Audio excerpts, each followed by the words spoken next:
This is Ground Media UG. Godbase Entertainment. Nini embaga 11th October Dan Flavor jagala kuyimbiramu kuba nyumirwa good music. I've been quiet ngabagamba Dan Flavor walagawa, so it's my time okunonya ku mikwano jange eno show ya mikwano jange, especially abanyumirwa good music with my band jagala kubayimbira. Yes. Dan engeri gyobadde oserese omuntu ayinza okusooka n'abuuza Daniel kisoko tuwemu akapeera kulumu ku luyimba lulowulira nti kituufu lwaki kuba tiwandeka nga mmanyi nti mukwano gya kudda mangu samanya nti oba gy'olina kusobya ngamba tobulamu buntabukidde embeere nefulidde nebyenda binkayidde.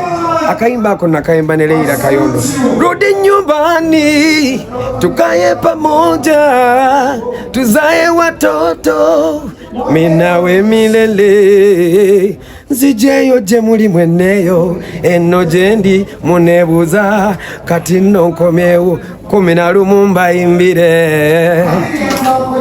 Mwayimbanga ennyimba zino bati nga bwe mwali mwenna tugambe nti okuva radio yavamu mwenna mwasirika ne Weasel twalabye yakumyewo na experience ki yabasirisa? Omanyi waliwo bitwali should I say it? Okay, anyway. Radio oyo yatukumakumanga nnyo. Radio was a father. Radio era bwe twali ku experience ya mukulu wange nkimanya ajja kulaba interview eno bangi abataaliwo radio be yabeererangawo nga tuli family. Nze natambula Uganda yonna lwa radio, mwalimu Bachaga, Red Banton, Asamekulu, mwalimu abayimbi bangi, but on the experience nze nayimba I had a chance okuyimba ku show ya Memories of Goodlfye. Kyali kitegeeza bingi kubanga omanyi bagamba entene bwezeetomera bituuka ne bigwa ku Memories of Goodlfye. Nandisudde Jeff Chiwa kubanga omugenyi omukulu nga nze. Jeff Chiwa yandibaddewo, Chaga yandibaddewo, Alani, Bushington bonna bandibaddewo, cause in my memories ezijjukira eza Goodlfye those people were there. Batutambuza nnyo batukolera emirimu. Kati nze saabalaba saayagala kubiyingira mukozi nange bampita ku Kukyali nga kayimba kamu akaali aka radio, but that wasn't Goodlfye. Era bwembanga sirimbye nane bwe nagamba nti whatever will come out of this show finally be happening kubanga zali Memories of Norbert and Weasel. Teyali Memories of Goodlfye, but Goodlfye teyali Weasel eka. Tujiyita Memories of Norbert and Weasel kubanga era show yali yaabwe. I happened to go even mu rehearsals. Chaga teyaliwo, Chaga yakolanga productions za Goodlfye. Washington yali bali yali controlled by Dr. Jose Camillo nga yasalawo ku buli kimu mwani aganayimba mwani. Era nze bwe nagenda okuyimba ku show Sam Sorani Mutima yeyapita ku stage gwaddako nyene nenyimba, but mu bulamu bwenna ne bye nalaba the way how Gift of Kado was treated, that wasn't Goodlfye I used to know.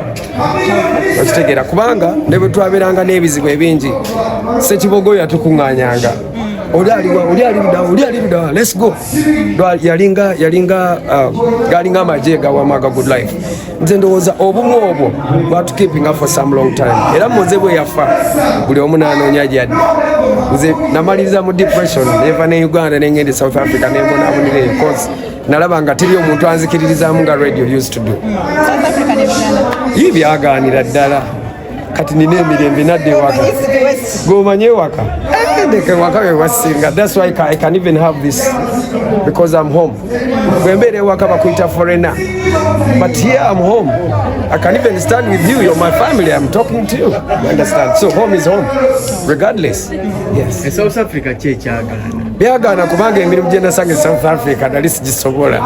Nze nsobola byakuyimba, simanyi kubba, simanyi kufera. I only know one thing, to sing and to love people. And tosobola kubba nga toyagala bantu. You can't steal people when you have that humanity. I believe in humanity and reality and one love. Yes. Yeah. Kituufu abagye South Africa nnyo n'amaanyi kati nze bantwala kunjigiriza kubba ne binnema. Kuba mu ngeri ki? Tumanya abagenda Wiza amugali banamukulu omanyi banamukulu kumba bamama bafa batuzala ne bajjajja kati ate nze sibisobola emirimu bannayuganda gye bakola South Africa kati gambye ennyonyi nagirinya kukola ekyo naye ne binnema. I was not born to do that. I was born to sing nakwagala abantu kinuma bamalina omulala kinuma, so I was not to do that. I was not born to do that. Nanokoma Dani kutugambye nti show your memories of good life. Kyali memories of good life. Sasa weno tulaba waliwo okulwana wakati wa Weasel n'omukulu Nobert era Weasel yatute Nobert mu kooti. Should you hope nti waliwo abantu abalekebwa mabega mu sheno naddala abali mu kullo gwa good life? Omanyi omuntu gwenyogeddeko bamuyitanga Radio Moses Sekibogo era yagenda okufa nga akoze record label bagita Angel Music. I'm a human being. I believe in reality. Okutegera Moze yayagalanga abantu nti ensigo ze yasiga zaali good life n'azimba good life n'ebeerawo si kwawukana. And good life wasn't mean Weasel. Good life yali radio n'abantu be. Era Moze nze kaŋŋambe nti nasomako CRE the divinity nti omubiri gwe gufa, souls don't die. You understand? Mose, if he was left out, he's still awake. Mose wali. Mose knows what he planted and he will never die. That's reality. Kati njogedde nga African man ategeera ebyamazima. Omubiri gwe gufa, omwoyo tegufa. Mose can claim for anything that belongs to him at any time. Yes, because even the Bible said so. Mose wali tavangawo era ebirungi byakolera ensi weebiri tebirigenda vaawo n'ebiri against what wanted nga ali mu kuzimba kye yazimba. They will never have peace. Yes. N'abaamutta someday nakyogerako emabega. There's a brother that I want to mention. We were somewhere ne bakuba oluyimba lwa good life olwa kyonnuma gayi nakuba ecupa ewansi gayi yali w'amazi. Sorry. Yali wambwa. Nyonyonyonyo ng'ate wa good life. So kyannuma naye gyali Mukama alaba. God knows. Moze kye yamukola yali musonyiye. It was not fair to do that. Era maybe abaaliwo okuba twali bangi, twali in a big crowd onakikola, but many people saw it. Naye nsaba Mukama amusonyiwe. Oli gye yagenda ffenna gye tugenda ogenda. Yes, that's real. Tekikyasoboka. Maybe Jeff Chiwa ng'akomyewo. Jeff wadda kisoboka. He's the founder. Jeff Chiwa, he made good life. Ebyo byonna ebyaliwo kambabuulire tugenda kulwana tuli nti omanye nti nze ni musajja munyankole gyenva ente zitambulira zeekoona ne bwe zeekoona tezaawukana nti zizinte nava abantu singa tukiina ku mutima tukola ensobi ffenna forgive and life goes on. Kati gwe osuubira nti Moze tabadde recognized family eteze ne ku show ye ya memories of good life. Jeff Chiwa taliiko, Chaga taliiko, baani bonna abatandika Bushington taliiko. What do you expect? Kyogamba bentu yo zaabwe zafiira bwerere. That's reality. Oluusi bw'obyogerako bagamba that's not fair, but that's reality. In reality is we yagenda ffenna we tugenda okugenda. So what do we leave behind? I'm talking about him. Yafa kinnuma era kyannuma nyera kikyannuma, but I'll never forget his love, his command yabeeranga nayo ng'atwagala wamu nga family. I'll never forget it. Era nze nja ogamba gate ya good life nasembayo ogiyingiramu lwe twafulumya omulamu gwa Moze. I've never gone back there.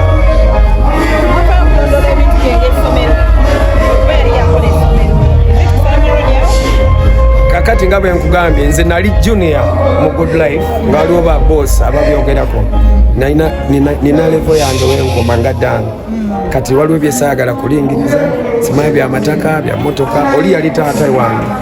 Yes. So ebirala ebyo I don't know anything about it. Kimanyi nti good life ne Rion Island mwatambuliranga with time mwatuuka ne mukwatagana ne mubanga almost your family.